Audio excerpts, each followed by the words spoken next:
अस्सलाम वालेकुम। लेक्चर 200 नहीं है ना, 2 है। स्टार्ट करते हैं। अच्छा, कब है पेपर्स आपके इस अटेम्प्ट में? सितंबर में। काउंट कर लिए होंगे दिन छिन तो आपके? कितने दिन रह गए हैं? हिसाब लगा लिया? अभी से लगाना पड़ेगा, मैं बता रहा हूँ, वरना बहुत देर हो जाएगी। हाँ, पहले दिन ही हिसाब लगाना होता है कितने दिन रह गए, और फिर रोज़ उनको गिनती नहीं करना, सिर्फ पढ़ना भी होता है। अच्छा जी, जिनका आज पहला दिन है, खैर से परेशान ना हो, हमने कोई ख़ास पढ़ाई नहीं की थी, मैं गपशप लगाई थी बस। असल में तो हमने ये थोड़ी सी बात की थी, कल का लेक्चर ले लीजिएगा, पेपर किस तरह का आता है, कितने क्वेश्चंस होते हैं, बड़े वाले कितने, छोटे वाले, ठीक है, 10 रुपये वाला गिलास कितना। उसके बाद सिलेबस में क्या है और पास पेपर का एनालिसिस हमने देखा था, तो आप भी काइंडली ये लेक्चर ले लीजिएगा। उसके बाद ऐसे थोड़ा बहुत हमने पढ़ भी लिया था, जो इंट्रो में आपने पढ़ा हुआ है वही वाला, ज़रा थोड़ा सा ऐसे ही मिर्च मसाला लगाकर, ठीक है। तो हमने सबसे पहले डेफिनेशन पढ़ी थी एसिड की, ज़रा क्विकली रिवाइज करते हैं इसको। एसिड एक ऐसे रिसोर्स को कहते हैं जो एंटिटी कंट्रोल कर रही हो as a result of any past event. Past event normally क्या होता है एसिड्स के केस में? परचेज का इवेंट जो होता है, ठीक है। और ये जो रिसोर्स होता है, ये फ्यूचर में इससे हमें एक्सपेक्टेड होता है कि बेनिफिट्स आएंगे, ठीक है। Benefits in the form of increase in revenue या इनकम, और डिक्रीज इन कॉस्ट भी क्या है, ये भी फ़ायदे की बात है। फिर अगर बेनिफिट 1 साल की मुद्दत तक का है, तो ऐसे बेनिफिट को, ऐसे रिसोर्स को, ऐसे एसिड को हम करंट एसिड कहते हैं। करंट एसिड्स में क्लासीफाई करते हैं बैलेंस शीट में, इंट्रो में आपने पढ़ा हुआ है। और जिन बेनिफिट्स की का टेन्योर लाइफ 1 साल से ज़्यादा अरसे में फैली हुई हो, उसको हम non current resource, non current acid कहते हैं, ठीक है। नॉन करंट एसिड ही लिखें ज़्यादा बेहतर, ठीक है जी। अच्छा, उसके बाद फिर हमने ये बात की थी कि एसिड जब एंटिटी ने खरीदा, कंट्रोल किया, तो पास इवेंट क्या था? खरीदा। तो खरीदने पर कॉस्ट इनकर हुई, तो एक ये कॉस्ट है, और एक मैंने कहा था ये बिजली वगैरह का बिल, ये भी कॉस्ट है। सैलरी दी मुलाजमीन को, ये भी कॉस्ट है। तो ये सैलरी और इलेक्ट्रिसिटी एक्सपेंस, और इधर वो भी एक कॉस्ट है, और ये एसिड खरीदने वाली कॉस्ट, ये दोनों कॉस्ट में क्या फ़र्क था? कल ये बात की थी थोड़ी सी। मैंने ये कहा था कि ये जो बिजली या जो तनख्वाह है, तनख्वाह क्या है? आपने मुलाजमीन से सर्विसेज ले ली, यूज़ कर ली, अब उनको पेमेंट कर रहे हैं। आपने बिजली इस्तेमाल कर ली, ये बरकी कुमकुमें जल रहे हैं, ये ठंडी हवा वाली मशीनें चल रही हैं, तो ये फ़ायदा आप लेते जा रहे हैं, कंज्यूम करते जा रहे हैं। तो इस बिल को जब पे करेंगे, तो ये कॉस्ट जो है, ये ऐसी कॉस्ट है जिसका फ़ायदा आप ले चुके हैं, तो इसको हम एक्सपेंस कहा करते हैं। इसको जो है वो एक्सपेंस आउट कर देते हैं। लेकिन जो आपने एसिड खरीदने के ऊपर कॉस्ट इनकर की, बस वाले भाई, जो एसिड, बस वाले कौन कौन थे जो बस में थे? हाँ, अच्छा। तो जो अब आपने एसिड किसको कह रहे हैं कि बेनिफिट अगले सालों पर आना है, कई सालों पर फैला हुआ है, तो अगर आपको इस कॉस्ट से फ़ायदा कई साल के ऊपर फैल कर मिलना है, तो इस सारी की सारी कॉस्ट को आज एक्सपेंस आउट करना ये मुनासिब नहीं है, ये मैचिंग कॉन्सेप्ट की वायलेशन हो जाती है। तो आज हम इसको एक नॉन करंट एसिड के तौर पे रिकॉर्ड कर लेते हैं, और जितना अरसा इसने फ़ायदा देना है, इस कॉस्ट को उतने अरसे पर फैला कर एक्सपेंस आउट करते हैं। ये एसिड की कॉस्ट को, इसकी यूज़फुल लाइफ, ये क्या होती है बताता हूँ। इसकी लाइफ, जितना अरसा आपने इस्तेमाल करना है इस एसिड को, इस कॉस्ट को उस अरसे के ऊपर फैलाकर एक्सपेंस बनाना, इस कॉन्सेप्ट को कहते हैं डेप्रिसिएशन, ठीक है। डेप्रिसिएशन की डेफिनेशन सादा आसान बचपन वाली क्या थी? एसिड की वैल्यू में कमी ड्यू टू इस्तेमाल। लेकिन अब जरा टेक्निकल डेफिनेशन क्या होगी? Systematic allocation of cost of acid over it's useful life. फिर यहां से बात अगली निकली थी हमारे सामने कल कि यूजफुल लाइफ क्या होती है। तो हमने कहा था ये वो लाइफ है, ये वो अरसा है जिस अरसे के ऊपर, जिस अरसे के लिए आपने इस रिसोर्स को इस्तेमाल करने की नीयत कर रखी है। ज़रूरी नहीं है कि ये रिसोर्स असल में टोटल लाइफ इतनी रखता हो, इससे ज़्यादा लाइफ का भी हो सकता है। जैसे एक गाड़ी बनाने वाले ने गाड़ी 25 साल की लाइफ की बनाई है कि जी ये 25 साल तक चलेगी, लेकिन आपकी कंपनी ने ये नियत की हुई है, ये इंटेंशन है, ये पॉलिसी है इनकी कि हर 5 साल बाद ये गाड़ी बदल के मैनेजर को नई गाड़ी दे देते हैं। तो फिर कंपनी की इंटेंशन, नियत क्या है? इस एसेट को 5 साल इस्तेमाल करना है। तो यूजफुल लाइफ क्या होगी? 5 साल, चाहे 25 साल उसकी इकोनॉमिक लाइफ होती रहे। आपके लिए रेलेवेंट क्या है, 5 साल की यूजफुल लाइफ। आपने डेप्रिसिएशन निकालते हुए कौन सी लाइफ यूज करनी है, यूजफुल लाइफ। ठीक है, तो ये 2 लाइफ्स हैं जिनमें फर्क है। यूजफुल लाइफ कहते हैं life over which asset is intended in 10 लिखा हुआ है, तो टेड नहीं है, डिड है पंजाबी, intended to be used by the entity. और इकोनॉमिक लाइफ क्या है, टोटल लाइफ उस एसेट की जिसके लिए उस मैन्युफैक्चरर ने उसको बनाया था कि वो बेनिफिट देगा। ठीक है, अब ये मैंने आपको कहा था, कल बच्चों को बताया था, नए आने वाले आज पहले दिन सुन रहे हैं, बाकी हम रिवाइज कर रहे हैं। ठीक है, कि यूजफुल लाइफ और इकोनॉमिक लाइफ अगर दोनों सवाल के अंदर आ जाएं तो फिर ये मसला आता है। आपको ये कॉन्सेप्ट का पता होना चाहिए कि डेप्रिसिएशन के लिए, आप अकाउंटिंग पर्पज के लिए आपकी लाइफ कौन सी रेलिवेंट है, यूजफुल लाइफ। अगर दोनों गिवन है तो, और अगर सिर्फ यूजफुल लाइफ दे बेहतरीन, सिर्फ लाइफ लिख दे वो वही है, सिर्फ इकोनॉमिक लाइफ दे दे तो फिर वही है, वही यूजफुल लाइफ भी होगी, यही अज्यूम करेंगे। दोनों अलग अलग हों तो फिर क्वेश्चन अराइज होता है कि कौन सी यूज करनी है। ठीक है, उसके बाद हमने कहा था कि ये एलोकेशन जो कॉस्ट की है यानी डेप्रिसिएशन, ये ऐसे नहीं है कि एक साल 100 रुपये में से 10 डेप्रिशिएट कर दो, अगले साल 25 कर दो, अगले साल 5 कर दो। ये कोई सिस्टमेटिक वे होना चाहिए इस कॉस्ट को एक्सपेंस आउट करने का, आहिस्ता आहिस्ता यानी डेप्रिशिएट करने का। तो उन मेथड्स को जिन जिन जिन मेथड्स को यूज़ करके हम डेप्रिसिएशन करते हैं उनको हमने कहा था ये 4 तरह के होते हैं, straight line, reducing balance, output और सम ऑफ ईयर्स डिजिट मेथड। ठीक है, जिसमें से हमने कल पढ़ा था straight line method. Straight line method की खसूसियत क्या है कि इसमें हर साल डेप्रिसिएशन सेम आती है, बराबर आती है। ठीक है, या यूं कह लें हर साल डेप्रिसिएशन का फॉर्मूला सेम होता है। ठीक है, अच्छा, अब इसमें भी ना एक थोड़ी सी बात है, चलें अभी बता देता हूं, आगे काम आ जाएगी। मेथड ऑफ डेप्रिसिएशन कौन से वाला सेलेक्ट करना है, इसके पीछे कोई बेसिस होनी चाहिए या रात को सोए बाबा जी ख्वाब में जो आगे कह दें सुबह वही कर लें? बाबा जी वाली गल मनी है नहीं, स्टैंडर्ड की इसके ऊपर गाइडेंस है। वो गाइडेंस क्या है? स्टैंडर्ड ये कहता है कि मेथड ऑफ डेप्रिसिएशन वो हो जो मैच करे पैटर्न ऑफ बेनिफिट के साथ। एसेट से जो बेनिफिट आना है उसका कोई पैटर्न तो होगा ना। पैटर्न मतलब अगर एसेट से आने वाला फायदा हर साल बराबर बराबर है तो वो मेथड इनमें से सिलेक्ट करो जिसमें हर साल डेप्रिसिएशन एक्सपेंस बराबर बराबर आए। तो वो कौन सा मेथड होगा? Straight line. और अगर आपके एसेट की नेचर ऐसी है, जैसे मिसाल के तौर पर बिल्डिंग होती है, बिल्डिंग्स नॉर्मली क्या हैं, हर साल बराबर फायदा दे रही हैं। ये बिल्डिंग अपने ओनर को हर साल बराबर फायदा दे रही है। इसके अंदर अनलेस के कोई नया कमरा बना दें, इसकी कैपेसिटी तो है, वो ऑलरेडी फायदा देने के लिए ये तो तैयार है। अगर वो क्लास पूरी भरी हुई है या आधी भरी है ये तो अलग बात है, लेकिन बिल्डिंग तैयार है पूरी, जो ये कमरा पूरा फायदा देने के लिए तैयार है। ये कल भी ऐसे ही था, ये आज भी ऐसे ही है, ये अगले साल भी ऐसे ही है। ठीक है, अगर बिल्डिंग नहीं बना लें वो अलग बात है, वो तो कैपेसिटी आपने बढ़ा दी ना। तो इस बिल्डिंग से आने वाले फायदे की नेचर हर साल बराबर होती है। ठीक है, बिल्डिंग हर साल बराबर फायदा देने के लिए तैयार होती है। तो बिल्डिंग को नॉर्मली डेप्रिशिएट करने के लिए स्टैंडर्ड की गाइडेंस क्या है? लोग जजमेंट लगाते हैं। आप अगर आपकी बिल्डिंग से आने वाला फायदा कम होता है तो आप बेशक दूसरा लगा लेना, लेकिन नॉर्मल मैं बात कर रहा हूं कि बिल्डिंग एक ऐसा एसेट है जिससे आने वाला बेनिफिट जो है वो हर साल बराबर बराबर होता है। तो डेप्रिसिएशन मेथड कौन सा मुनासिब रहेगा? Straight line.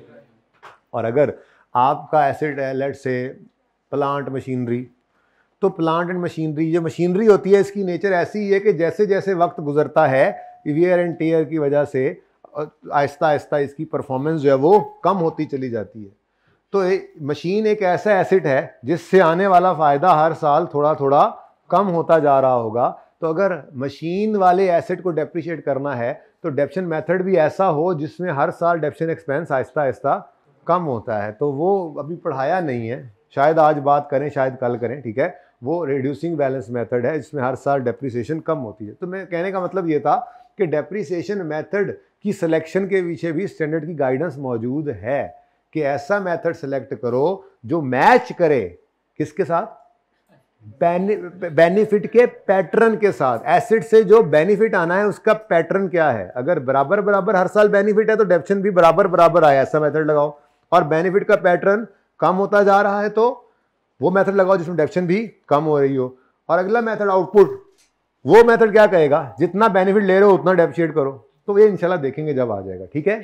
थोड़ी सी बस ये बात की कि एडेप्शन मेथड सिलेक्ट करने के पीछे भी स्टैंडर्ड की गाइडेंस मौजूद है, समझ आती है बात की। चलें आगे।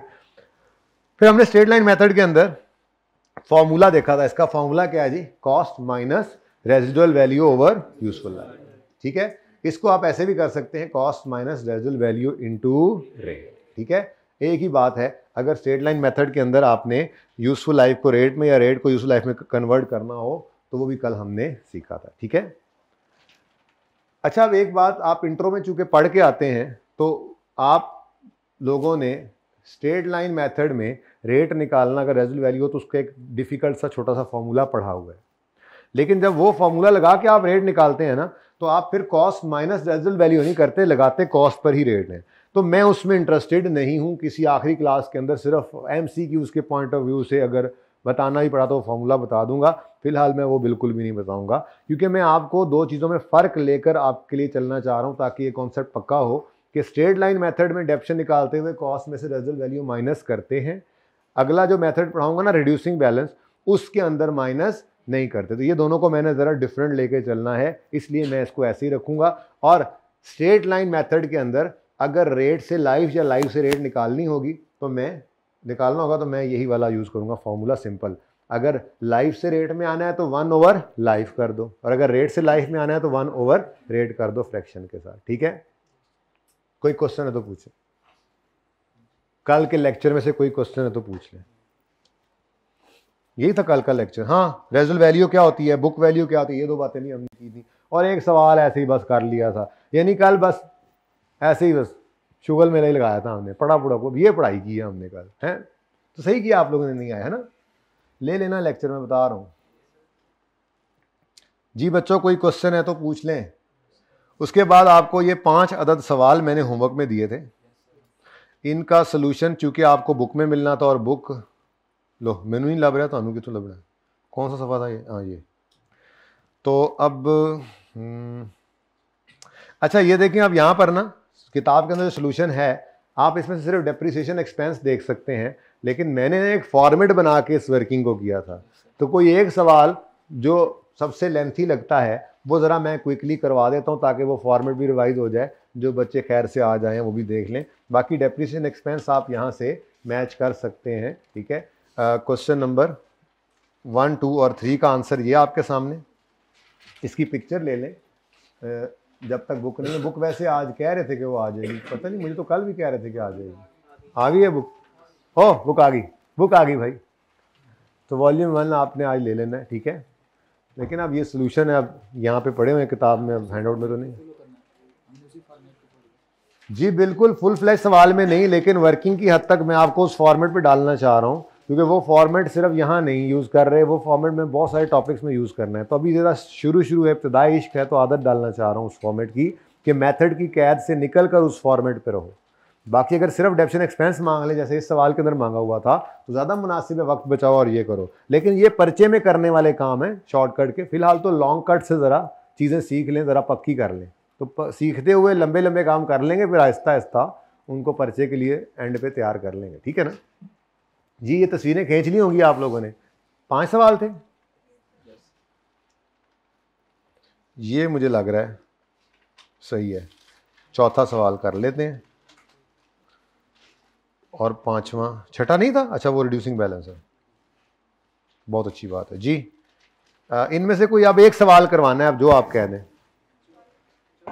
5वां, चौथा, ठीक है, चौथा कर लेते, जो मुश्किल लगा हो। 5 मुश्किल लगा था? 5 क्यों मुश्किल लगा था?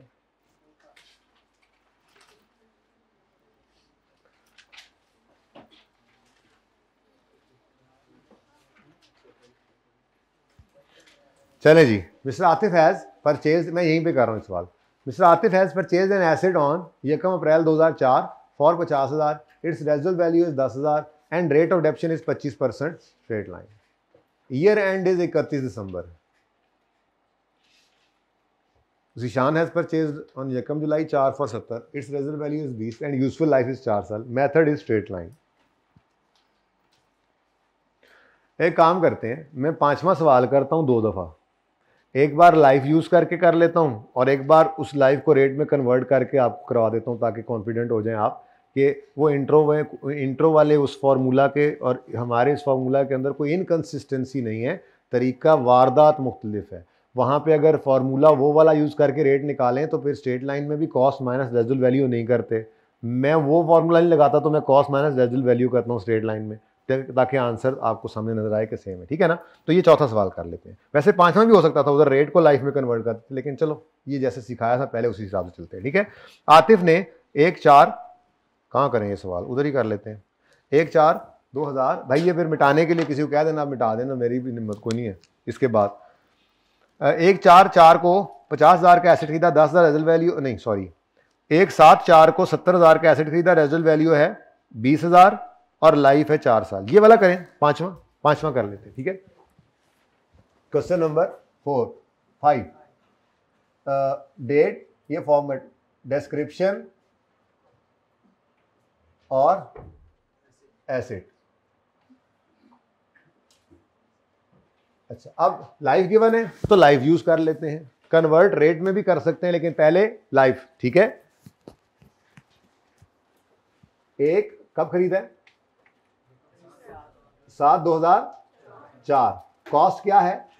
70,000। 70 लिख रहा हूं मैं, 1000 में सवाल करना सीखो, सही है, मतलब जल्दी हो जाएगा ना मेरा। उसके बाद ईयर एंड हमारा 31 दिसंबर था, तो डेप्रीसिएशन के लिए स्ट्रेट लाइन मेथड है। सवाल में लिखा हुआ स्ट्रेट लाइन, ना भी लिखा हो तो खामोशी केस में हम स्ट्रेट लाइन ही लगाते हैं, ठीक है। तो 70 माइनस रेजिडुअल वैल्यू कितनी गिवन है सवाल में? 20 डिवाइडेड बाय 4 ईयर्स जी।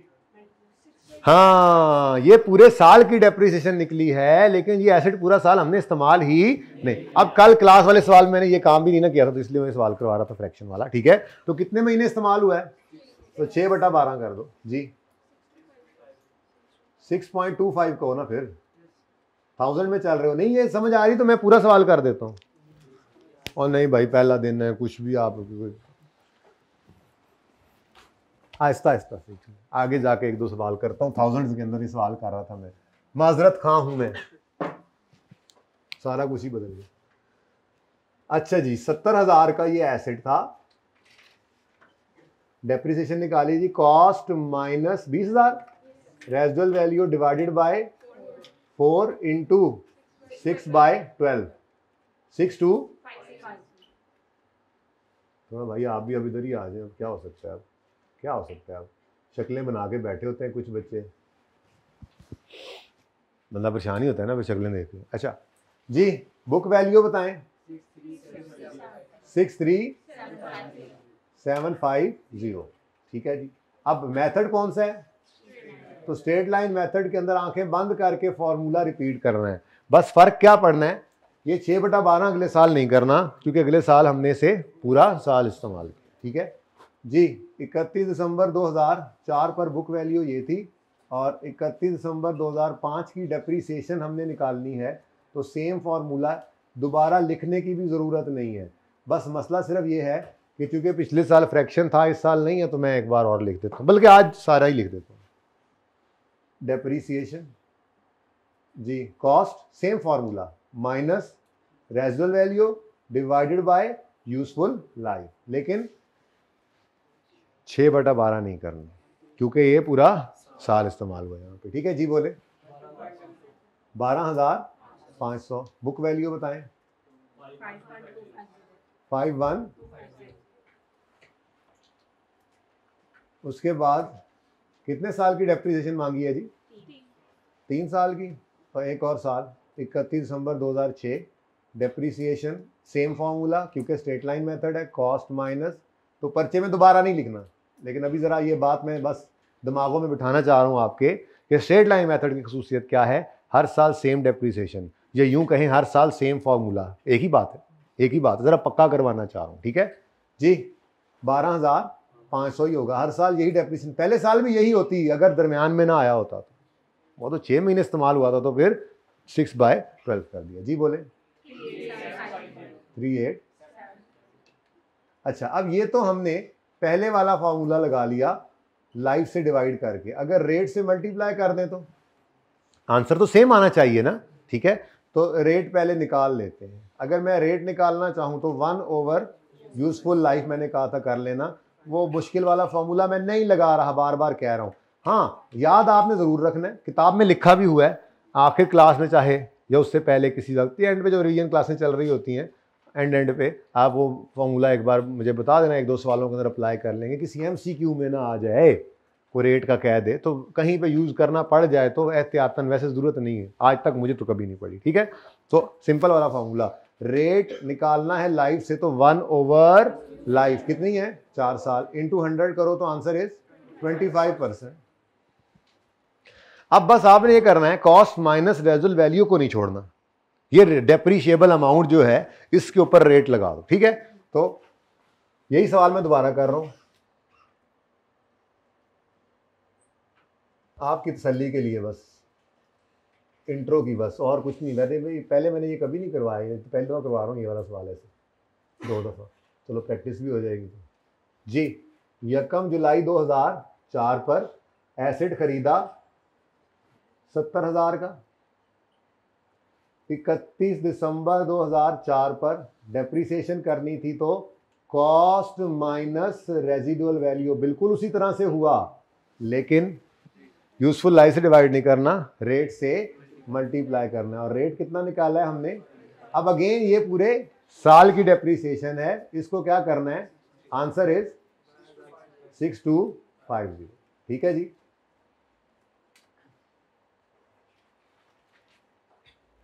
सही है। बुक वैल्यू एक और निकालूंगा बस, बुक वैल्यू वही 63750 आएगी, लेकिन बुक वैल्यू को डेप्रीसिएशन के लिए यूज नहीं करते हम इस मेथड में। 31 दिसंबर 2005 की डेप्रीसिएशन है तो cost minus residual value into rate, इसको अलग रखना, जो मैं इस तरह फेंकना फिर वो अलग रख दिया करो, बॉक्स में ना डालिए ना वाला। 70,000 cost minus residual value into rate 12,500 ही होगा, देख लें। और ऐसे ही ये सवाल आगे चलता जाएगा, ठीक है, काफ़ी है। ज़रा फॉर्मेट पे भी डाल दिया। ये फॉर्मेट मैंने इसलिए बनवाया था कि जब अब आगे जाकर एक सवाल मैं ऐसा करवाऊंगा आपको कि जो एक सवाल होगा लेकिन मेथड डिफरेंट होंगे, स्ट्रेट लाइन और रिड्यूसिंग, ऐसे ही मैं आमने सामने करूंगा, तो आप उसमें देखोगे कि डेप्रीसिएशन मेथड के बदलने का मतलब सिर्फ इस वर्किंग के चेंज होना होता है। ये फॉर्मेट का कोई ताल्लुक नहीं है किसी एक स्पेसिफिक मेथड से, ये फॉर्मेट चारों मेथड्स के अंदर यूज हो सकता है, स्ट्रेट लाइन हो, रिड्यूसिंग हो, सम ऑफ ईयर हो, आउटपुट हो, क्योंकि हर एसेट की कॉस्ट में से डेप्रिसिएशन माइनस होकर बुक वैल्यू दिखा रहा है ये फॉर्मेट। अब डेप्रीसिएशन जो निकलनी है वो किस मेथड से निकल रही है ये डिफरेंट हो सकता है, तो वो सिर्फ ये वाली जगह डिफरेंट हुआ करेगी, तो इसलिए मैंने ये एक फॉर्मेट पे रखा है। ये इसलिए रखा है कि आगे रीवैल्यूएशन में भी यही फॉर्मेट होना है हमारे सवालों का, आगे इंपेयरमेंट के अंदर भी जाकर यही होना है, गवर्नमेंट ग्रांट में भी यूज हो रहा होना है, आगे FR2 में जाके भी ये फॉर्मेट चलता जाएगा। आपको इस फॉर्मेट का यूज बहुत ज़्यादा है, तो इसलिए फॉर्मेट की ज़रा शुरू में प्रैक्टिस करवा देता हूँ। बाकी तो अब जहाँ पे इसकी ज़रूरत पड़ेगी वहीं पर ये बनेगा, वैसे ज़रूरत नहीं है। वैसे सवाल हम नॉर्मल तरीके से करेंगे, लेजर बनेगा, जो वर्किंग होगी वर्किंग अपने हिसाब से करेंगे, डेप्रिसिएशन वगैरह की वो डिफरेंट, ठीक है। बस ये एक अलग थलग थोड़ी सी वर्किंग ज़रा शुरू में प्रैक्टिस करवानी थी कि जब जब मैं इस सिलेबस में या आगे FR2 के अंदर आपको सिलेबस के अंदर पढ़ाना पड़ेगा, तो जब भी ये बड़े टॉपिक्स हैं, रीवैल्यूएशन हो गई या आगे डीकमीशनिंग वगैरह आता है जाके I37 वगैरह में FR2 में, तो उनके अंदर फॉर्मेट ये रहेगा, बस एक तरतीब पे डाला, मेथड चाहे स्ट्रेट लाइन हो चाहे रिड्यूसिंग बैलेंस हो, ये फॉर्मेट सेम रह सकता है, ओके। ये सिर्फ बच्चों को एक कन्फ्यूजन होता है कि शायद ये फॉर्मेट जो है ये सिर्फ रिड्यूसिंग बैलेंस का है, ऐसी कोई बात नहीं। बहरहाल अगर सवाल में सिर्फ डेप्रिसिएशन एक्सपेंस मांगे जैसे इस सवाल की रिक्वायरमेंट थी, तो ये वर्किंग करने की बजाय ज़्यादा बेहतर तरीका पर्चे की हद तक ये है। सिर्फ अगर डेप्रिसिएशन एक्सपेंस मांग रहे हैं, फुल फ्लैश सवालों में ये डिटेल वर्किंग करनी पड़ जाती है, रिड्यूसिंग बैलेंस में अक्सर फ़ायदा हो जाता है, कुछ फिगर्स उससे मिल जाती हैं, ठीक है। तो आंसर तो आपको किधर है, कौन सा सवाल था ये, 5वें, ये देख लें, 6250, 12500, 12500 डेप्रिसिएशन तो इस तरह से भी निकल सकती थी एक लाइन के अंदर, वही फार्मूला लगा हुआ, बस मैंने ज़रा वो फॉर्मेट में डाल के बुक वैल्यू भी साथ साथ दिखाई है आपको, ओके, और सही है। अच्छा जी, अब आज थोड़ा सा इस बात को बढ़ाते हैं, अकाउंट्स वगैरह बनाते हैं, देखते हैं ज़रा आपके क्या हालात हैं, आप क्या लेजर बनाना जानते भी हो या नहीं एसिड का, क्या अक्यूमुल एडेप्शन का आपको इसकी वाकफियत है या नहीं है, एडेप्शन की एंट्री आपको आती है या नहीं आती है, भाई ये मिटवा दें, ठीक है। और इसी तरह से क्या इनकम स्टेटमेंट और बैलेंस शीट के अंदर आपको पता है ये चीज़ें कहाँ जाती हैं, डेप्रिसिएशन नाम की चीज़, एसिड नाम की चीज़ है कोई बंदा आ रहा है? अच्छा, तो सवाल ये पढ़ते हैं, सवाल की रिक्वायरमेंट है पेज 145 पे, ये क्वेश्चन किताब के अंदर है, किसी के पास पुरानी किताब हो, मैंने कल कहा था, तो वो चल जाएगी, बस वो कुछ सवाल नए ऐड होते हैं, कुछ गलतियां भी सही होती हैं पिछली दफ़ा की, तो अगर किसी बच्चे के पास पुरानी हो, यूज़ करना चाहता हो, तो किसी नई किताब वाले के साथ बैठा करे रोज़ और यूज़ कर ले, कोई मसला नहीं है, ताकि कोई नई चीज़ कोई चेंज हो तो उसको पता लग जाए इस सफ़े के ऊपर है और वो सफ़ा कॉपी करवा सके, ठीक है ना। बाकी किताब अवेलेबल होगी, प्लीज़ ले लीजिए। ये सवाल तो अभी कल वाले हैंड आउट के अंदर है, ठीक है, और जो होमवर्क में देने हैं वो भी सारे, ओके जी। Mr Babar purchase the following assets, requirement पढ़नी। अच्छा, तरतीब सवालों की क्या होगी, किताब का ये सफ़ा मिल रहा है सबको,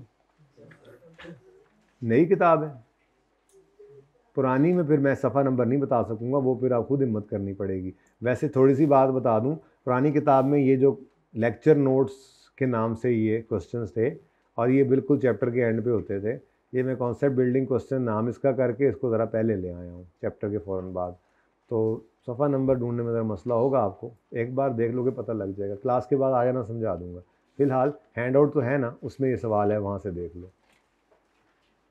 पुरानी बुक वाले आज हैंड आउट यूज़ करें, नई बुक वाले इस सफ़े पे आ जाएं। अच्छा जी, रिक्वायरमेंट, अच्छा सवाल करने का तरीका क्या होगा, पीआरसी वालों अभी कैफ में आए हो ना, सवाल करने का तरीका होगा, सबसे पहले उसकी रिक्वायरमेंट पढ़ा करेंगे, सबसे पहले रिक्वायरमेंट पढ़ने के बाद फिर कम से कम 2 बार सवाल को रीड करेंगे और फिर तीसरी बार उसको रीड करेंगे करने के लिए और साथ करते भी चले जाएंगे। अब आपकी मर्ज़ी है, ये बात पहली बार ही समझ के अप्लाई करने लग जाओ, आज से ही फ़ायदा भी हो जाएगा, पर्चा भी पास हो जाएगा, या तजर्बा करके अपनी मर्ज़ी का देख के फिर अगली बार ये बात माननी है तो भी आपकी मर्ज़ी है, फ़ायदा होता है। बच्चों के एक आम सवाल ये होता है, ऐसे तो बड़ा टाइम ज़ाया होगा, तो पता नहीं फिर आपको फेल होने के तरीके सिखाते हैं यहाँ पे हम बुला के, ऐसा थोड़ा ही होता है, पास होने का तरीका ही बताया जाता है। 2 से 3 बार सवाल पढ़ने पर, 2 बार सवाल पढ़ेंगे तो पता लगेगा मांग क्या रहा है और सवाल का सलूशन प्लान हो जाता है दिमाग के अंदर, फिर तीसरी बार जाकर उसको करेंगे, क्विकली हो जाएगा, टाइम बचेगा, कम टाइम लगता है, ज़्यादा नहीं लग जाता। अब ये तजर्बा करना शुरू कर देंगे इंशाल्लाह, अभी से तो पहुंच भी जाएंगे इस बात पे। किस मसले में फंसे हुए हो? अच्छा जी बच्चों, तो रिक्वायरमेंट सबसे पहले देखें क्या है जी, एसिड अकाउंट बनाना है, अक्यूमुलेटेड एडेप्शन अकाउंट बनाना है, और हम इंशाल्लाह इसके अंदर जर्नल एंट्रीज भी करेंगे आज, मैंने लिखा हुआ, ठीक है, लेकिन मैं बोल रहा हूँ सबसे पहले जर्नल एंट्रीज ज़रा कर लेते हैं, उसके बाद इसके लेजर्स बनाएंगे, वो तो मांगा भी हुआ था, उसके बाद इनकम स्टेटमेंट बैलेंस शीट के एक्सट्रैक्ट्स भी बना लेंगे। एक्सट्रैक्ट्स क्या होते हैं ये समझाऊंगा, इम्पॉर्टेंट बहुत ज़्यादा है एक्सट्रैक्ट्स फाइनेंशियल स्टेटमेंट्स के, FAR 1 में बहुत ज़्यादा इंपॉर्टेंट है, क्योंकि ICAP को भी पता है जो इनकम स्टेटमेंट बैलेंस शीट थी फाइनल अकाउंट्स वाली, वो तो बच्चे इंट्रो में ले बना चुके हैं, वो सिलेबस में यहाँ पे है नहीं, वो तो मैं बनवा नहीं सकता, यहाँ पे तो इनकम एक्सपेंडिचर और बैलेंस शीट बनवा सकते हैं, यानी कि NPO के फाइनेंशियल स्टेटमेंट्स बनवा सकते हैं। ये जो आप पढ़ के आए हैं ट्रेडिंग बिजनेस की, इसकी तो फाइनेंशियल स्टेटमेंट्स यहाँ बनवा नहीं सकता ICAP, income statement balance sheet, बाकी चेन इक्विटी और कैश फ्लो बनवाता है, वो तो सिलेबस में है ना। तो अब जब ICAP को पता है ना कि ये वो ट्रायल वाली इनकम स्टेटमेंट बैलेंस शीट में नहीं बनवा सकता, तो गुस्सा ICAP ऐसे ही निकालता है कि टॉपिक IAS 16 का होगा और उसमें वो कहेगा ए फाइनेंशियल स्टेटमेंट के एक्सट्रैक्ट्स बना दो, पूरी फाइनेंशियल स्टेटमेंट मत बनाओ, रेलेवेंट एक्सट्रैक्ट्स बना दो। रेलेवेंट एक्सट्रैक्ट्स कैसे बनते हैं वो आज करना सिखाऊंगा। फिर हम हर टॉपिक के अंदर, चाहे जोन सा मर्जी टॉपिक होगा, एक्सट्रैक्ट्स लाजमी बनाया करेंगे, चाहे वो किसी टॉपिक में मांगता है या नहीं मांगता है, हमें तो पता हो, क्योंकि आगे जाके FAR 2 में फिर वो फाइनल अकाउंट्स वापस आ जाते हैं, income statement balance sheet FAR 2 के सारे स्टैंडर्ड्स को भी मिलाकर और ये सारे स्टैंडर्ड्स भी मिलाकर, तो पता तो हो कि इनकम स्टेटमेंट में किसी, अगर आप PPE पढ़ रहे हैं तो उसके इनकम स्टेटमेंट में क्या जाएगा, बैलेंस शीट में कैसे नज़र आएगा। आप इन्वेस्टमेंट प्रॉपर्टी कल को पढ़ेंगे तो पता हो कि इनकम स्टेटमेंट में उससे रिलेटेड क्या चीज़ जानी है, बैलेंस शीट में क्या जानी है, कहाँ जानी है, कैसे नज़र आनी है। आप गवर्नमेंट ग्रांट का स्टैंडर्ड पढ़ेंगे, आपको पता होना चाहिए कि इनकम स्टेटमेंट में क्या चीज़ कैसे नज़र आनी है, बैलेंस शीट में क्या चीज़ कैसे नज़र आनी है। हर टॉपिक के अंदर हमने यही काम करना है, ठीक है। तो आज से ये कहानी शुरू कर रहे हैं आप, ठीक है। तो इन्होंने तो सिर्फ बेसिक सा सवाल था, ये मांगा हुआ था 2 लेजेस बनाने हैं, लेकिन हम थोड़ा सा बात को बढ़ाएंगे, ओके। तो सबसे पहले, सबसे आगे, सबसे ऊपर peak fringe supers, peak fringe super नहीं, अच्छा क्वेश्चन नंबर कौन सा है और दसो। पहले बैटरी लो हुई होती है, ऊपर से आप 2 दफा बुलवाते हो। पेज नंबर 140 पे 5 होगी बात। क्या कहा इसने, मुझे बताओ।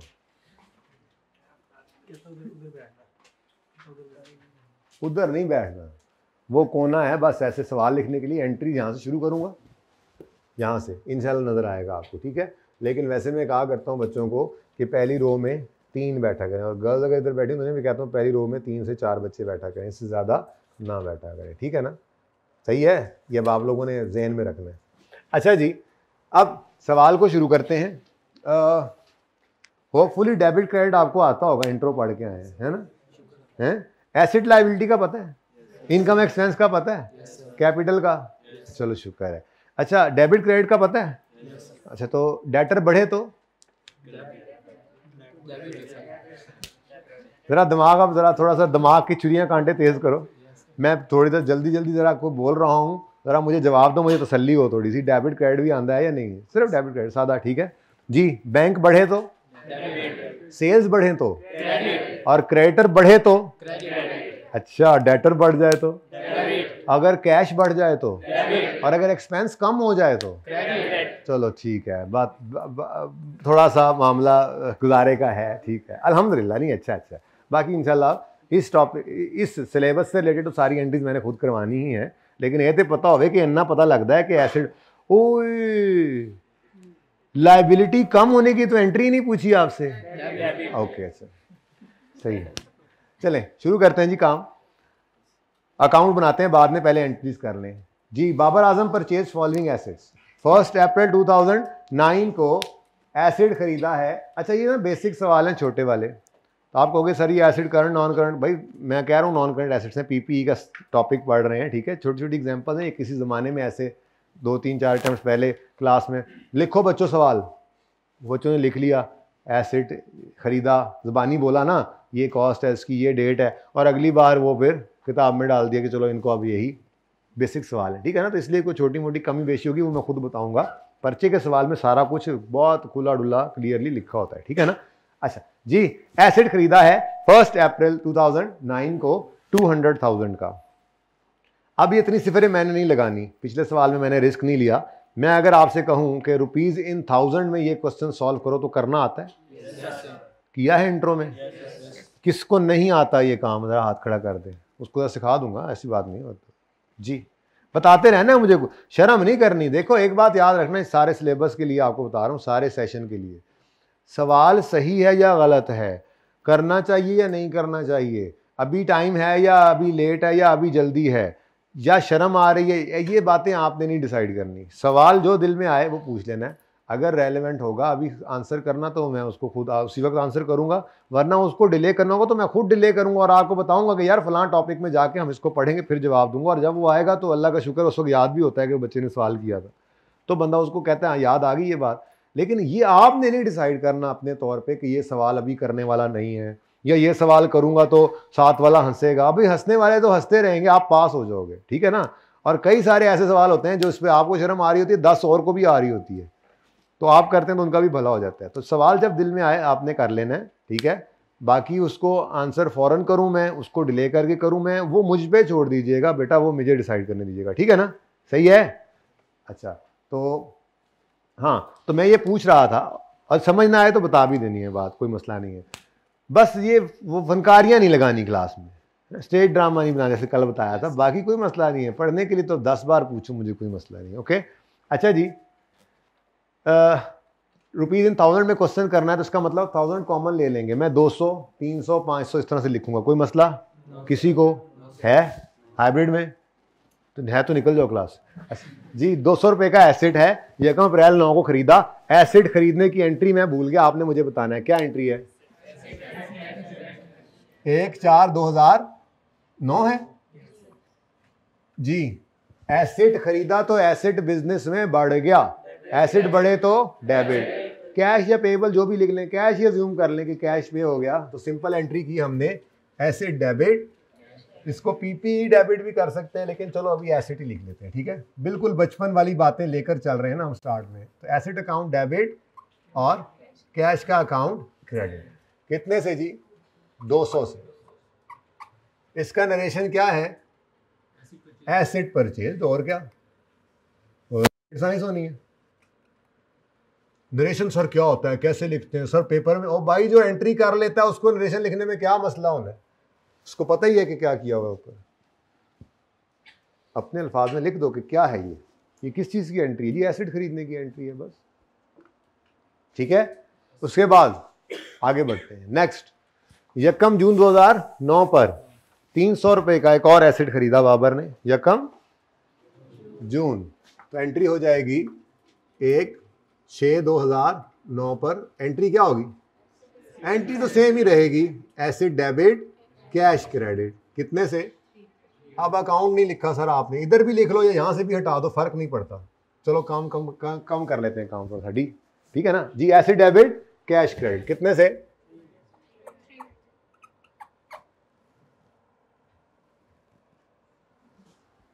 ओहो, नरेशन चलो ठीक है, सेम है ना, तो नरेशन मैं दोबारा नहीं लिख रहा, आप लिखना चाहो तो लिख लो। ये भी एसेट परचेज की ही एंट्री की है, ठीक है ना।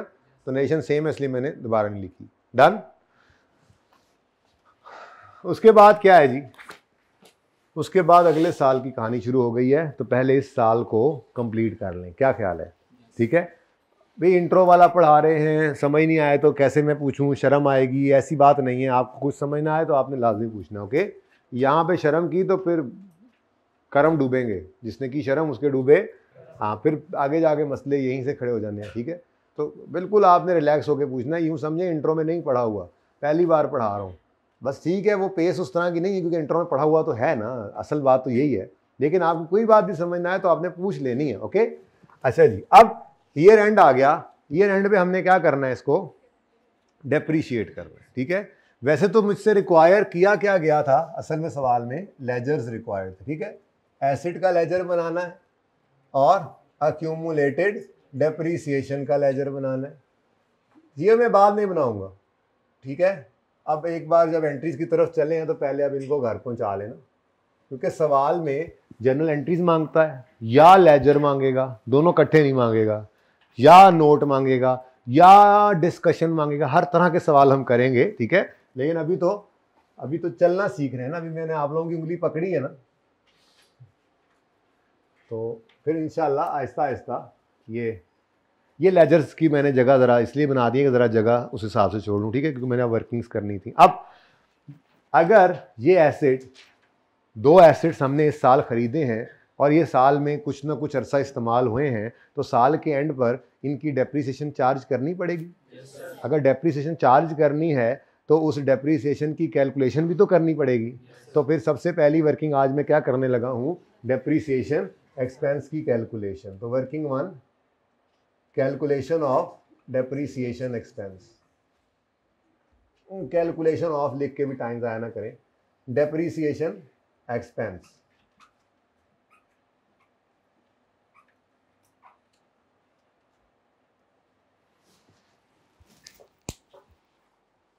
ये फारग ने ना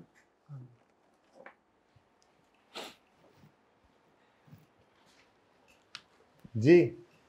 डेप्रीसिएशन एक्सपेंस जो है वो फॉर द ईयर मैंने लिखा है। ये वर्किंग में इतनी कोई इजाज़त होती है, वर्किंग में आप एब्रीविएशंस यूज़ कर सकते हैं। रिक्वायरमेंट मेन जो उसमें बचना है। मैं तो खैर रिक्वायरमेंट में भी आज लिख जाऊंगा एक्डेप, लेकिन आपने इसका ध्यान रखना है कि जो रिक्वायरमेंट होगी उसमें एब्रीविएशंस को अवॉइड करना है, वर्किंग में चलेगा, ओके। वर्किंग में आपने एक्डेप लिख लिया, रिक्वायरमेंट में एक्यूमुलेट जनरल एंट्री रिक्वायर्ड थी, तो रिक्वायरमेंट में आपने एक्यूमुलेटेड डेप्रीसिएशन लफ्ज़ पूरा लिखना है, ठीक है, याद रहेगा। ये अब आप बता रहा हूँ, ये सारा सेशन फिर भी पूछते रहते हैं बच्चे, खैर फिर बताता रहूँगा। वर्किंग में आपने एब्रीविएशन यूज करने हैं, मेन रिक्वायरमेंट में एब्रीविएशन से परहेज कीजिएगा। ओके, अपने अपने एब्रीविएशन बनाए होते हैं। एक्यूमुलेशन का एडी पढ़ने वाले ਨੂੰ अल्लाह दिता लग रहा है, ठीक है, अपने एब्रीविएशन बने। तो फॉर द ईयर एंडेड 31 दिसंबर 2009, पंजाबी वाली 9 अच्छा 2009। नेक्स्ट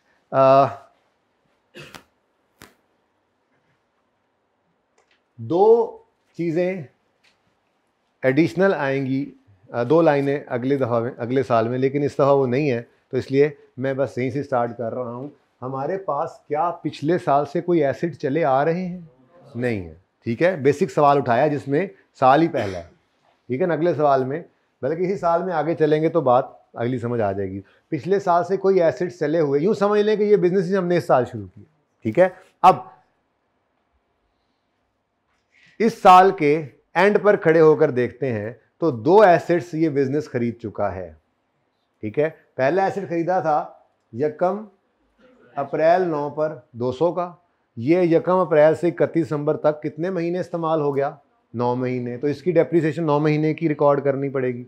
और फिर 300 का एक एसेट खरीदा 1/6 को, इसको कितने महीने इस्तेमाल कर लिया? 7 महीने। तो इसकी 7 महीने की डेप्रिसिएशन रिकॉर्ड करनी पड़ेगी। अब अगली बात, एसिड्स की नेचर अलग अलग नहीं है, तो हम एक ही अकाउंट बना रहे हैं ना, ठीक है। एक क्लास ऑफ एसेट के लिए एक ही लेजर बनता है, यानी प्लांट 10 बार भी खरीदो तो लेजर एक ही बनाते हैं प्लांट का। पता है इस बात का? कोई नहीं, फिर भी मैं बता दूंगा मजीद आगे चलकर, ठीक है। आगे सवाल 1-2 करेंगे होमवर्क में आप लोग। तो अगर एक क्लास ऑफ एसिड है तो वो 10 बार भी खरीदा है एसिड, तो आपने उसका लेजर एक ही बनाना है। जैसे प्लांट है, प्लांट 1 2 3 4 5 6 जितने भी खरीदो प्लांट, लेजर एक ही होगा। लेकिन अगर प्लांट और बिल्डिंग है तो ये डिफरेंट क्लास ऑफ एसिड्स हैं, तो बिल्डिंग के लिए अलग लेजर बनाना पड़ेगा और प्लांट के लिए अलग। लेकिन ये बिल्कुल बेसिक सवाल है, मैं अज्यूम कर रहा हूँ कि ये, आप अज्यूम कर लें कि ये सेम ही एसिड है, ठीक है, एक ही एसिड है, इसीलिए एक अकाउंट है, ठीक है। अब अगर दो अलग अलग एसिड्स हैं तो उनकी अलग अलग डेप्रिसिएशन की एंट्री करने का पागलपन नहीं करना, बल्कि इन दोनों की इकट्ठी डेप्रिसिएशन निकालेंगे, साल के एंड पे निकालेंगे। कल बताया था कि हर वक्त हम डेप्रिसिएशन की एंट्रीज नहीं करते रहते, साल के एंड पे एक ही बार निकालते हैं, ठीक है। तो डेप्रिसिएशन इनकी इकट्ठी निकालेंगे, एक ही फिगर निकालेंगे और साल में एक ही बार एंड पर साल के निकाल के एंट्री करेंगे। या जब कभी आप फाइनेंशियल स्टेटमेंट्स बनाएं, डेप्रिसिएशन की एंट्री उस वक्त करनी होती है, ठीक है। तो ऑन नहीं है, कोई नहीं, ओपनिंग एसेट्स हैं कोई नहीं, डिस्पोजल अभी पढ़ाया नहीं है, तो ऑन एडिशन। चलो आपका फॉर्मेट लगता है बना हुआ है कुछ ना कुछ, चलो मैं वो लिख देता हूं। डेप्रिसिएशन एक्सपेंस ओपनिंग एसेट्स के ऊपर कितना होगा? ओपनिंग एसेट्स होंगे तो डेप्रिसिएशन एक्सपेंस होगा, ओपनिंग तो एसेट्स हैं ही नहीं। चलें आगे। लेकिन इस साल में कुछ एडिशंस तो हुए हैं, ठीक है, तो ऑन एडिशन। अब एडिशन एक नहीं है, एडिशन एक से ज़्यादा है। अच्छा, जिस चीज़ का ध्यान रखना है ना वो ये है कि अगर आपने रुपीज़ इन 1000 में सवाल किया है ना, तो रिक्वायरमेंट के अंदर समझे, ये भी रिक्वायरमेंट है, आप टॉप पे एक बार लिख ज़रूर लें रुपीज़ इन 1000। इधर भी लिख लेना, अब आपने लिखना, मैं नहीं लिखूंगा, ठीक है, लाजमी है, ये गलती हो जाएगी ना। रुपीज़ इन 1000, रुपीज़ इन 1000, बल्कि मैं इसमें लिख ही देता हूँ, पहला दिन है। आप रुपीज़ इन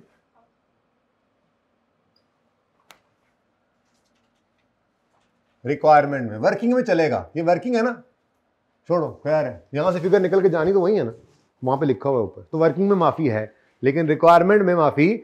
अब मैंने उसको कहा है, समझो कि वो रिक्वायरमेंट है, इसलिए मैंने रुपीज़ इन 1000 उसमें भी लिखा है, जर्नल एंट्री में भी, ठीक है, ओके। अच्छा जी, एडिशन एक नहीं है, एक से ज़्यादा है। मेथड कौन सा है? सवाल ने बोला डेप्रिसिएशन रेट है 10%, स्ट्रेट लाइन मेथड। तो स्ट्रेट लाइन में तो रेट ने किस पे लगना है?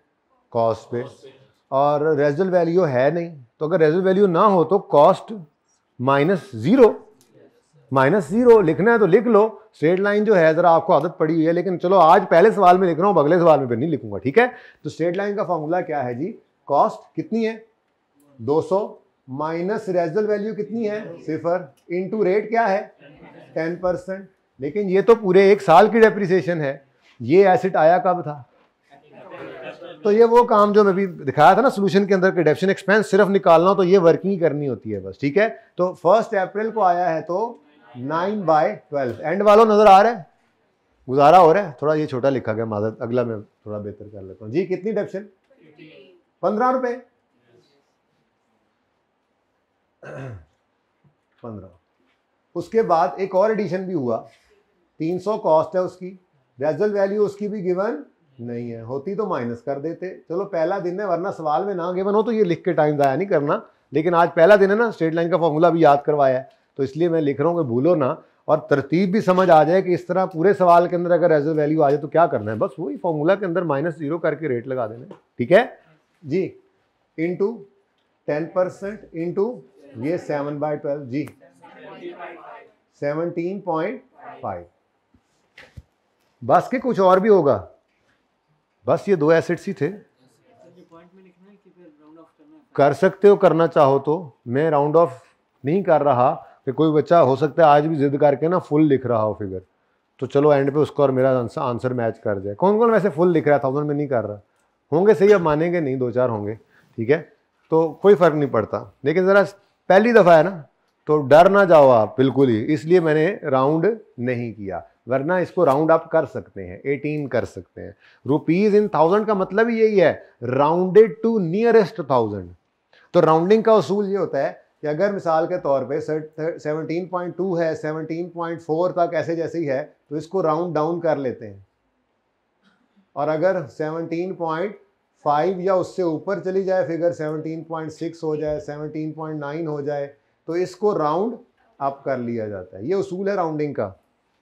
तो अगर 17.5 है, ये भी राउंड अप होना होता है, तो इसको राउंड अप करता तो मैं 18 लिखता, बिल्कुल सही था, कोई गलती नहीं थी। लेकिन पहला दिन है, फिलहाल में जी इससे डर लग रहा था आप लोगों से ना, अभी मैं डर भी रहा हूँ ना, थोड़ा सा टाइम लगेगा ये डर दूर होते होते, ठीक है। तो राउंडिंग बिल्कुल कर सकते हैं, राउंडिंग कोई गलती नहीं है बेटा, याद रखना, ठीक है।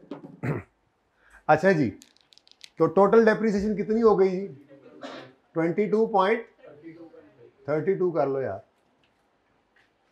जिवें तुसी कहोगे भाई, साडा केड़ा जोर। जोर तो सारा बोलने पे लग जाता है आज। अच्छा जी बच्चों, अब ये क्या है? डेप्रीसिएशन एक्सपेंस है फॉर द ईयर 31 दिसंबर 9। अब डेप्रीसिएशन एक्सपेंस है ना, एक्सपेंस रिकॉर्ड करना है, एक्सपेंस बढ़ना है, तो एक्सपेंस को बढ़ाएं तो डेबिट करते हैं या क्रेडिट करते हैं? तो एक्सपेंस को डेबिट करेंगे, नाम उसका क्या है? Depreciation expense. अच्छा, आप जरा नाराज नहीं होना 1 मिनट के लिए, जरा जैसे पहले एंट्री करूं करने देना, नोट ना करना 1 मिनट के लिए, ठीक है। तो 31 दिसंबर 2009 पर डेप्रीसिएशन रिकॉर्ड करनी है, डेप्रिसिएशन एक्सपेंस रिकॉर्ड करना है, तो एक्सपेंस रिकॉर्ड करने से बढ़ता है ना, तो एक्सपेंस डेबिट, नाम है उसका डेप्रीसिएशन एक्सपेंस डेबिट। अब डेप्रीसिएशन क्या है? एसेट की वैल्यू में कमी, यही पढ़ते थे ना आप, तो इसका मतलब ये एक्सपेंस बढ़ा है और दूसरी तरफ एसेट कम हो गया, ठीक है, तो एसेट क्या हो जाएगा? क्रेडिट, ठीक है। हाँ कर लेता हूं, मैंने कहा भी था ना छेड़ना, मैंने नहीं रहने दे रही तुसी, ठीक है जी। कितनी डेप्रीसिएशन है जी? डेप्रीसिएशन एक्सपेंस कितना? 32.5 से डेप्रीसिएशन एक्सपेंस डेबिट और एसेट क्रेडिट, ये समझ आती है? ये एंट्री ज्यादा इजी है समझने के लिहाज से। ये हुण जा गया है या एवं बस चस्का लै रहा भाई, तो या वाकई अख लग गई सी है। मैं जी बेटा, ये एंट्री बिल्कुल ठीक है, बल्कि मैं आपको बुक वैल्यू पर एसेट अकाउंट बनाना भी सिखाऊंगा, ज़रूरी है। ज़रूरी इसलिए है कि आगे जाकर 2 से 3 टॉपिक्स ऐसे हैं जिनमें हमें मजबूरन वो लेजर बनाना पड़ता है बुक वैल्यू पर, जिसमें कैश फ्लो का टॉपिक है, एनपीओ का टॉपिक है। अक्सर डाटा ऐसे दिया होता है कि मजबूरी होती है आपके लिए बुक वैल्यू पर एसेट अकाउंट बनाना, तो ये एंट्री करना भी सिखाऊंगा। इस एंट्री की वजह से वजूद में आने वाला एसेट अकाउंट ये भी बनाना सिखाऊंगा। उस वक्त तक हम डिस्पोजल एक्सचेंज पढ़ चुके होंगे, वो शामिल करके ये सवाल करवाऊंगा। लेकिन ये एंट्री बिल्कुल ठीक है, मैं ये कह रहा हूँ, लेकिन इससे ज़्यादा बेहतर एक एंट्री है। वो ज़्यादा बेहतर एंट्री क्या है कि आप इस एसेट के अंदर होने वाली कमी को एसेट के अकाउंट में डायरेक्टली क्रेडिट मत करो। है तो ये एसेट के अकाउंट के अंदर कमी, एसेट की कमी है ना, है तो ये एसेट की कमी, लेकिन ये एसेट की कमी मैं असल में अब ये बताना चाह रहा हूं आपको कि हम अक्यूमुलेट डेप्रिसिएशन क्रेडिट क्यों करते हैं, ये उसके लिए ग्राउंड तैयार हो रहा है। तो पहले मैंने वो एंट्री की है जो दिखने में आसान है लेकिन प्रेजेंटेशन के पर्पस के हिसाब से ज़्यादा अच्छी नहीं है। और अगर IAS 16 के डिस्क्लोजर यानी नोट की बात करें तो वो नोट बनाने के लिए भी ये एंट्री नहीं कर सकते। ये एंट्री करेंगे तो वो नोट भी नहीं बन सकता जैसे IAS 16 कहता है। ये सारी बातें इंशाल्लाह आहिस्ता आहिस्ता पता लगेंगी, लेकिन फिलहाल मैं बुनियाद बना रहा हूँ इस बात की, आपको ये बताने लगा हूं कि ये एंट्री सही तो है लेकिन बेटर प्रेजेंटेशन ये वाली एंट्री नहीं है, उसका ग्राउंड बना रहा हूं। तो पहली बात मैंने आपसे क्या की है कि डेप्रिसिएशन जो है ये एसेट के अंदर कमी ही है, इसमें किसी को कोई शक तो नहीं है। अब ये एसेट के अंदर होने वाली कमी को एसेट अकाउंट में डायरेक्ट क्रेडिट ना करें बल्कि इसके लिए कोई अलग से एक अकाउंट खोल लें। उस अकाउंट का नाम कुछ भी हो सकता था, अकाउंटेंट ने उसका नाम रख दिया अक्यूमुलेटेड डेप्रिसिएशन का अकाउंट। ठीक है, पहले वाली एंट्री बिल्कुल ठीक थी लेकिन वो क्यों नहीं करते ये अब उम्मीद है इस क्लास के एंड तक आज ये प्रूव कर दूंगा। ठीक है, करके ही भेजूंगा आपको। छोटी सी बात है, बेटर प्रेजेंटेशन कैसे है, दो बातें, एक तो प्रेजेंटेशन बेहतर है इस एंट्री से हो जाती, दूसरा IAS 16 जब आप पढ़ेंगे उसका डिस्क्लोजर जो PPE का नोट मशहूर जमाना जो इसमें से आता भी है सवाल, वो नोट बनाना पड़े तो भी इस एंट्री के तहत चलने वाले ही वो नोट बना पाते हैं, दूसरे नहीं बना पाते। इसलिए ऑर्गेनाइजेशंस यही वाली एंट्री करती हैं, लेकिन दूसरा काम भी सीखेंगे जरूर, कुछ टॉपिक्स के अंदर वो काम देते हैं हमें। ओके, सही है। अच्छा, अब ये हमने क्या किया, एसेट के अंदर होने वाली कमी को एसेट के अकाउंट की बजाय एक नया अकाउंट ओपन करके अलग थलग उसके अंदर लिख लिया। क्या ऐसा काम हमने इससे पहले भी कभी किया हुआ है? कब करते थे? सेल्स अलग होती थी और सेल्स के अंदर कमी सेल रिटर्न को अलग लेजर में रखते थे, सारा साल इनको अलग अलग लेकर चलते थे और ईयर एंड पे इनको क्या करते थे, इनकम स्टेटमेंट जहां पे इन दोनों ने जाना है वो बनाते हुए इन दोनों को नेट करते थे। और तो ऐसे ही परचेज और परचेज रिटर्न भी था, सारा साल सारा पीरियड परचेज को अलग लेजर में रिकॉर्ड करते थे, परचेज रिटर्न को अलग लेजर में रिकॉर्ड करते रहते थे और पीरियड एंड पे आके इन दोनों को क्या करते थे, नेट। ठीक है, और कोई एग्जांपल? आपस की बात है, कैपिटल और ड्राइंग में भी ऐसे ही होता था। आप इंट्रो के लेवल की अगर बात करें तो यहाँ पे तो खैर वो तरतीब बदल जाएगी ना, शेयर कैपिटल आ जाएगा और डिविडेंड शिविडेंड आ जाएगा, वो जब पहुंचेंगे वहां पे पढ़ा दूंगा। लेकिन आपके इंट्रो वाले का नॉलेज को अगर मैं याद करूं तो उसमें आप क्या करते थे कि कैपिटल अलग रिकॉर्ड होता था, ड्राइंग्स अलग रिकॉर्ड, ड्राइंग्स की एंट्री थी ड्राइंग्स डेबिट कैश क्रेडिट, और ओनर घर से पैसे लाया तो एंट्री होती थी कैश डेबिट कैपिटल क्रेडिट। और जब बैलेंस शीट बनाते थे तो आप वहां पे करते थे capital opening capital plus profit less drawings करते थे ना, वहां पे जाके नेट कर रहे थे। कोई और एग्जांपल? और एक और भी पढ़ी हुई है आपने, हाँ जी, बैड एंड डाउटफुल डेट्स। शक वाले डेटर्स को डेटर में से कम नहीं करते थे, अलग थलग अकाउंट में रखते थे और पीरियड एंड पे जब बैलेंस शीट बनाते थे तो उन दोनों को नेट करके बैलेंस शीट में शो करते थे। ये भी वही कर रहे हैं, वैसा ही काम है। एसेट के अंदर होने वाली मैंने 4-5 मिसालें दी हैं जो आप, बल्कि ये भी आपने पहले किया ही हुआ है, इंट्रो में पढ़ के आए हैं, लेकिन मैं तो यूं ज्यूम करके पढ़ा रहा हूँ इस वक्त कि आप पहली दफ़ा पढ़ रहे हैं इस टॉपिक को। जाना तो हमने इसकी मेराज तक है लेकिन बुनियाद तो हम शुरू से ही लेकर चलेंगे। ठीक है, तो एसेट अकाउंट, एसेट के अंदर कमी को एसेट अकाउंट में क्रेडिट करने की बजाय हम अलग थलग अकाउंट में क्रेडिट कर देते हैं, और जब पीरियड एंड होगा तो इन दोनों अकाउंट्स को अलग अलग नहीं रखना बल्कि नेट कर देंगे। यही तो काम करते थे हम, एसेट लेस अक्यूमुलेटेड डेप्रिसिएशन करके बुक वैल्यू के ऊपर एसेट को बैलेंस शीट में शो कर देते। ठीक है, तो वहां तक अभी पहुंचते हैं थोड़ी देर में। यहां तक समझ आ गई बात? ठीक है, तो ये हमने क्या किया जी, बेहतर वाली एंट्री की है और इसका नरेशन क्या बनेगा जी, रिकॉर्डेड डेप्रिसिएशन एक्सपेंस ऑफ 2009 या फॉर द ईयर एंडेड 2009, जो भी लिख लें। मैं तो कहता हूं यहां तक लेजर भी कंप्लीट कर लेना चाहिए, क्या ख्याल है? ठीक है, इन एंट्रीज में कोई मसला, किसी को कंफ्यूजन है तो पूछ सकते हैं आप बगैर किसी परेशानी के। वैसे भी शुगल थोड़ा कम लगा रहा हूँ ना, रमज़ान है, शुगल जी सारा जोर लग गया था पढ़ाना में, इसलिए मैं टांग छेड़ूंगा भी नहीं आपको। सवाल पूछें आराम सुकून से जवाब दूंगा। बोले जी कोई सवाल है तो चलें आगे, शुरू करें फिर लेजर बनाना। ठीक है जी, लेजर 2 रिक्वायर्ड है, एसेट का और अक्यूमुलेटेड डेप्रिसिएशन। एक लेजर मैं आज वैसे ही बनाने लगा हूँ, डेप्रीसिएशन एक्सपेंस का, रिक्वायर्ड तो नहीं है लेकिन बना के फिर बाद में काट देंगे। ज़रा डबल एंट्री नज़र आ जाएगी आप लोगों को, ठीक है। डबल एंट्री ज़रा देख लें एक बार, उसके बाद फिर ठीक है। रेलेवेंट लेजर जब वो कहे तो हम सिर्फ एसेट और अकोमोडेशन से काम चला लेते हैं, क्योंकि डेप्रिसिएशन एक्सपेंस उस लेजर में नज़र आ रहा होता है इस अकोमोडेशन के अंदर। लेकिन ये सारी बातें प्रूव कर लें, ज़रा पक्की कर लें, इसके लिए आज मुझे बना लेने दें, कल से फिर अगले सवाल से इंशाल्लाह फिर ये दोबारा अब नहीं बनाएंगे, ठीक है। तो यहाँ पे एक लेजर बना लेते हैं। एक्सट्रैक्ट्स कहाँ बनाएंगे?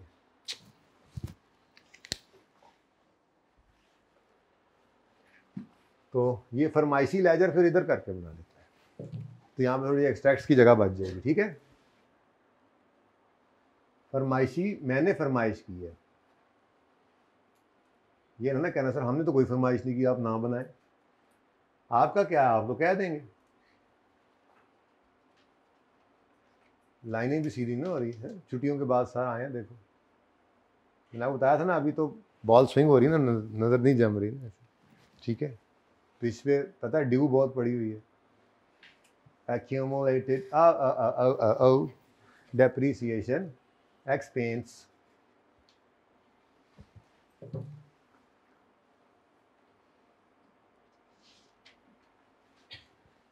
जी बच्चों करें जी बिस्मिल्लाह फिर लेजर बनाने की, वरना तो लेक्चर की बिस्मिल्लाह हमने की हुई है जी। सबसे पहली बात, 2009 के स्टार्ट में कोई ओपनिंग बैलेंस है? नहीं है, एसेट का ना एक्यूमुलेटेड डेप्रिसिएशन का। चलें 2009 में ही सबसे पहली एंट्री आ रही है 200 रुपये की, 1 अप्रैल 2009 पे। अच्छा जी हमारी पेस यही रहेगी, मैं बता रहा हूँ आपको, थोड़ा तेज़ लग रहा होगा आपको ये पढ़ना, जिनको आहिस्ता लग रहा है वो भी दिल को समझा लें, अब यही पेस है। जिनको तेज़ लग रहा है वो थोड़ा सा तेज़ हो जाए। हमारी पेस इस लेक्चर से लेके आखिर तक ऐसी रहेगी, ठीक है ना। बस जो समझ आना है, जितनी देर में समझाना है मैंने उतनी देर में समझाना है, तो जल्दी जल्दी नहीं डालनी आप लोगों ने। हमारे पास खुला टाइम है, इंशाल्लाह कोई छुट्टी नहीं करेंगे हम, तो इसलिए खुला टाइम ही है पूरे सेशन में। लास्ट टाइम भी आप सीनियर से पूछ लीजिएगा, हमने कोई एक्स्ट्रा क्लास नहीं लगाई। एक्स्ट्रा क्लास का मतलब है एक्स्ट्रा डे में, वरना वीक के अंदर कोई 1 या 2 आधे पौने घंटे की इसी क्लास के साथ ही ऐसे टेस्ट हो गया हफ्ते के अंदर, उसकी डिस्कशन उसमें कर ली, MCQs टॉपिक ख़त्म हुआ है उसकी डिस्कशन उसमें कर ली। इस तरह के काम हम एक्स्ट्रा क्लास में कर लेते थे वो साथ के साथ। तो पूरा सेशन कोई संडे ऑन नहीं किया था हमने, शायद एंड पे जाके वो आखिरी संडे था जो ऑन करके बच्चों ने कहा था जान छड़ दो साड़ी, सोमवार को सानू ना बुलाओ, कुछ इस तरह का हुआ था। तो एक आध संडे शायद ऑन हुआ था। तो स्पीड यही रखते हैं हम, बस छुट्टी ना करने की कोशिश की जाती है, और क्लास का टाइम भी अच्छा है। तो अगर किसी को स्लो लगे तो अब वो इसकी आदत डाल ले, और किसी को तेज़ लगे तो वो थोड़ा सा इससे तो तेज़ अब हो ही जाए जितने पे वो फिर रहा है, फिर वो बहुत ही स्लो फिर रहा है, ठीक है। ओके सही है ना। अच्छा पहली 1-2 क्लासों में वैसे भी ये पता है पेस ही सेट हो रही होती है आपकी मेरी आपस में, ठीक है ना। तो पहली एंट्री थी एसेट डेबिट कैश क्रेडिट।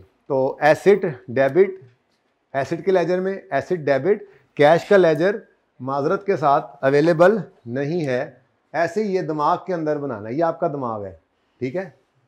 ये वैसे ही ज़रा बता रहा हूँ, ठीक है, ये आपका दिमाग है। वैसे तो आजकल खाली है, वैसे भी खाली होता है, तो ये वैसे ही मैंने ज़रा अभी ये मिटा देता हूँ, ज़रा डबल एंट्री नज़र आ जाए, ठीक है। डबल एंट्री का तरीका क्या होता है आपको बचपन में उस्तादों ने सिखाया होगा कि जो डबल एंट्री है सबसे पहले उसकी फिगर पुट करो, ठीक है। एसेट डेबिट कैश क्रेडिट, क्या है एसेट डेबिट कैश, कोई अंग्रेजी नहीं लिखनी, सबसे पहले ये फिगर्स को लिखो आप, ठीक है। तो 200 रुपया एसेट अकाउंट में डेबिट और 200 रुपया कैश के लेजर में क्रेडिट। ये पहले लिख लेंगे ना आप तो गलती के चांसेस नहीं रहते। आप नरेशन थोड़ा ऊपर नीचे हो भी जाए, डिस्क्रिप्शन हो भी जाए, तो उससे मसला अब कोई नहीं है, गलती के चांसेस अब तकरीबन ख़त्म हो गए, ठीक है। तो जो एंट्री हो पहले उसकी इस फिगर को लिख लो, फिगर लिख ली है। अब उसके बाद सुकून से यहाँ पे लिखो डेट, ऊपर डेट डिस्क्रिप्शन वो लिखने की जरूरत नहीं है, बस ठीक है चलेगा जी। 1 अप्रैल 2009। इस एसेट के इस डेबिट के अगेंस्ट क्रेडिट क्या हुआ है, तो ये काम हमने इस तरह से करना नहीं है, ये तो आप डायरेक्ट एंट्री किया करेंगे। आपको ये डबल एंट्री करनी तो आती है अल्हम्दुलिल्लाह, लेकिन ज़रा मेरी तसल्ली हो जाए, मैं इस तरह से एक बार करके दिखाना चाहता हूँ। अब ये जो एंट्री है ना, ये एंट्री ये दिमाग के अंदर करनी है, ये आपका दिमाग मैंने इसलिए बनाया है, ठीक है। ये एंट्री आपने दिमाग में करनी है, रिक्वायर्ड नहीं है कैश का लेजर, तो बनाने नहीं बैठ जाना, इससे टाइम ज़ाया होगा। आज तो मैंने करना था टाइम ज़ाया, टाइम पास भी तो करना है ना, है जी। सही है, डबल एंट्री नज़र आ रही है। अब ये डबल एंट्री ऐसे नहीं करनी, ये लेजर दिमाग में खोल के, मतलब दिमाग में खोल लेना, किताब पे ना खोलना, ठीक है। ये एंट्री यूं किया करेंगे आप, सिंपल जी। एंट्री है एसिड डेबिट कैश क्रेडिट। अब सबसे पहले फिगर लिखनी है तो आप यहां पे लिखोगे एसिड डेबिट और दिमागों के अंदर कैश क्रेडिट। हो गया, डबल एंट्री हो गई। अब इस डेबिट के अगेंस्ट क्रेडिट क्या हुआ है जी, कैश। यहाँ पे आप डेट लिख लो, ये डबल एंट्री ऐसे करनी है आपने, ठीक है। ये की हुई डबल एंट्रीज को जरा दोबारा करके तरतीब सेट हो जाएगी। अगले टॉपिक्स में FAR1 की डबल एंट्रीज ही हैं, हर टॉपिक में जर्नल एंट्रीज हैं, कोई इससे को माफ़ी थोड़ा ही है। तो आदत अपनी अब इस तरह से हम बनाते चले जाएं, ठीक है। आगे चले जी। नेक्स्ट क्या है, दूसरी भी एडिशन की एंट्री है। एंट्री बोले क्या है, acid debit cash. Acid debit कितने से, और कैश दिमागों में क्रेडिट, वो क्रेडिट कर दिया। अब इस डेबिट के अगेंस्ट क्रेडिट क्या हुआ है ये हमने लिखकर बता दिया, 1/6/2009, ठीक है जी, सही है। पहली दो एंट्रीज हो गई। तीसरी एंट्री क्या है, depreciation expense debit accumulated depreciation credit. ऊपर तंगी सी महसूस हो रही है जी। ये एंट्री जरा पोस्ट करवाइए। अब ये दोनों लेजर मौजूद हैं, ये दिमाग में फिलहाल नहीं है, ये किताब पे ही है, पहला दिन है, ठीक है। बाद में इसको भी दिमाग में ले जाएंगे, ओके जी। डबल एंट्री करवा दो जी, डबल एंट्री वाले, डबल एंट्री वाले, हाँ भाई हाँ। Depreciation expense debit, acid credit करने की बजाय एक्यूमुलेटेड डेप्रीसिएशन क्रेडिट जी। कितने से, 32.5। इसके में ऊपर ₹1000 भी लिखा, रिक्वायर्ड नहीं था, ऐसे आपको समझाने के लिए एंट्री की हुई, ठीक है। तो depreciation expense debit accumulated depreciation credit. पहले क्या लिख लिया आपने, फिगर को। उसके बाद अब आगे आप निकले डिस्क्रिप्शन, 31/12/2009। इसके अगेंस्ट क्रेडिट क्या हुआ पड़ा है, इस डेबिट के अगेंस्ट एक्यूमुलेटेड डेप्रीसिएशन, ठीक है। और 31 दिसंबर 2009 इस क्रेडिट के अगेंस्ट डेबिट क्या हुआ पड़ा है, डेप्रीसिएशन एक्सपेंस। रेफर कर दें वर्किंग नंबर 1, ठीक है। बस इस साल की 3 ही एंट्रीज थी, बस ये एंट्रीज तेजी से करने लग जाएंगे आहिस्ता आहिस्ता आने वाले दिनों में हम, ठीक है जी। पार्ट 2 शुरू करना है, मुझे एक बार जरा तीनों एंट्रीज बोल लेने। 3 एंट्रीज थी जी इस साल की, acid debit cash credit, acid debit cash credit, depreciation debit accumulated depreciation credit, ठीक है जी। ये जर्नल एंट्रीज हो गई हैं। अब एक्सट्रैक्ट्स भी इस साल के बना देते हैं, लेकिन पार्ट 2 शुरू कर लें पहले भाई जरा।